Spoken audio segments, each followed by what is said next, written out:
சுதந்திர தின விழாவை வழக்கமான பாணியில் கொண்டாடாமல் ட்ரோன் மூலம் பறந்த தேசிய கொடி. மாணவர்களின் செம்மா சம்பவம். கோவையில் கல்லூரியில் நடைபெற்ற சுதந்திர தின கொண்டாட்டம். கோவை அரச்சூரில் உள்ள கேபிஆர் பொறியியல் மற்றும் தொழில்நுட்ப கல்லூரியில் நாட்டின் 80வது சுதந்திர தின விழா இன்று தேசிய மாணவர் படை அணிவகுப்பு, கலை நிகழ்ச்சிகள், விளையாட்டு சாகசங்கள் மற்றும் கண்கவர் ட்ரோன் ஷோ உள்ளிட்ட பல்வேறு பிரம்மாண்ட நிகழ்ச்சிகளுடன் மிக சிறப்பாக கொண்டாடப்பட்டது. கேபிஆர் குழுமத்தின் தலைவர் முனைவர் கேபி ராமசாமி தலைமையில் நடைபெற்ற விழாவில் கல்லூரி முதல்வர் அகிலா முத்துராமலிங்கம் முன்னிலை வகித்தார்.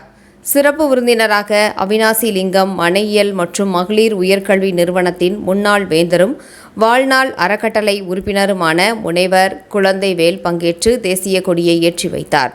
சிறப்பு விருந்தினராக பங்கேற்ற முனைவர் குழந்தைவேல் மாணவர்களுக்கிடையே பேசுகையில் சுதந்திரத்திற்கு முன்பட்ட காலத்தின் அனுபவங்களை பகிர்ந்து கொண்டார். மேலும் நாட்டை குறை கூறுவதை விட நாட்டை நேசிக்கும் மனப்பான்மையை இளைஞர்கள் வளர்த்து கொள்ள வேண்டும் என்றும் ஒவ்வொருவரிடமும் உள்ள ஆற்றலை தங்களது முன்னேற்றத்திற்கு மட்டுமின்றி நாட்டின் ஒட்டுமொத்த வளர்ச்சிக்காகவும் பயன்படுத்த வேண்டும் என்றும் கேட்டுக்கொண்டார்.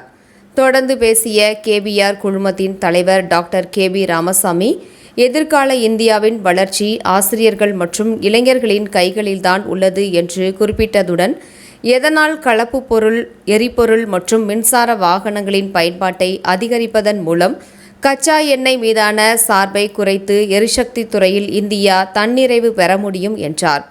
கல்லூரி முதல்வர் அகிலா முத்துராமலிங்கம், முன்னாள் குடியரசுத் தலைவர் ஏபிஜே அப்துல் கலாம் ஐரோப்பிய நாடாளுமன்றத்தில் ஆற்றிய உரையை மேற்கோள் காட்டி, உலக அமைதிக்கான அடித்தளம் தனி மனிதரின் நேர்மை மற்றும் நற்பண்புகளில்தான் உள்ளது என்றும் மாணவர்களிடம் கல்வியுடன் நேர்மை, ஒழுக்கம் மற்றும் நற்பண்புகளை வளர்ப்பதற்கு இக்கல்லூரி தொடர்ந்து முக்கியத்துவம் அளித்து வருகிறது என்று பேசினார். விழாவில் முப்படைகளைச் சேர்ந்த தேசிய மாணவர் படையினரின் கம்பீரமான அணிவகுப்பு மரியாதை நடைபெற்றது. தொடர்ந்து மாணவர்களின் கலை நிகழ்ச்சிகள், விளையாட்டு சாகசங்கள் மற்றும் வான்வெளியில் நடத்தப்பட்ட கண்கவர் ட்ரோன் ஷோ ஆகியவை பார்வையாளர்களை வெகுவாக கவர்ந்தன.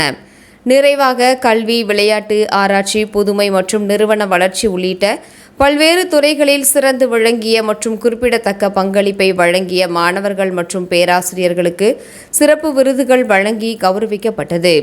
இவ்விழாவில் கல்லூரி நிர்வாகத்தினர், பேராசிரியர்கள், பணியாளர்கள், தேசிய மாணவர் படையினர் மற்றும் மாணவர்கள் என பலர் திரளாக கலந்து கொண்டனர்.